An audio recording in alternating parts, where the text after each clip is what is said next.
शब-ए बारात 2021 यहाँ पर गवर्नमेंट की तरफ से गाइडलाइन दी गई है, जैसे कि ज़ियारत करने के लिए कब्रिस्तान में लोग आते हैं तो वहाँ पे मस्जिद में अगर इबादत पढ़ते हैं, दुआ पढ़ते हैं तो 50 से ज़्यादा लोग वहाँ पर नहीं होने चाहिए।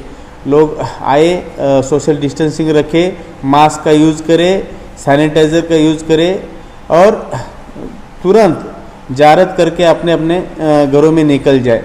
वहाँ पे ज़्यादा भीड़ भाड़ गर्दी ना करे, इस तरह की गाइडलाइन सभी को दी गई है। और कब्रिस्तान के आजू बाजू में जैसे कि ठेले, दुकानें, फूलों की दुकान है, वो वहाँ पर ना लगाए।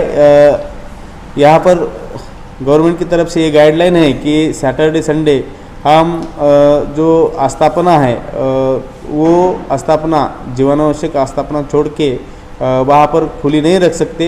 इसीलिए ठेले जैसे कि फूलों की दुकानें ये वहाँ पर ना लगाए और भीड़ भाड़ ना करे। यहाँ पर जो लोग इबादत करने, ज़ियारत करने आएंगे वो उन्होंने एहतियात बरतनी जरूरी है कि आप साथ में फूलों की कटोरी ना रखें, कोई सामान, टिफ़िन, ऐसी चीज़ें ना रखें।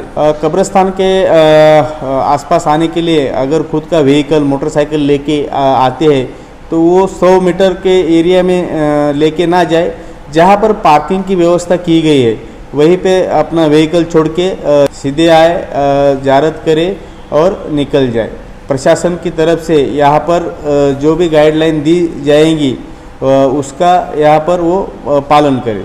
आज कंट्रोल रूम में पुलिस डिपार्टमेंट के साथ एएसपी और डीएसपी और तमाम पुलिस डिपार्टमेंट के साथ कब्रिस्तान ट्रस्ट के तमाम ट्रस्टियों की एक मुश्तरका मीटिंग बुलाई गई, जिसमें तमाम मसाइल के ऊपर लोगों ने सैर हासिल तबसरा किया और अपनी बातें रखी।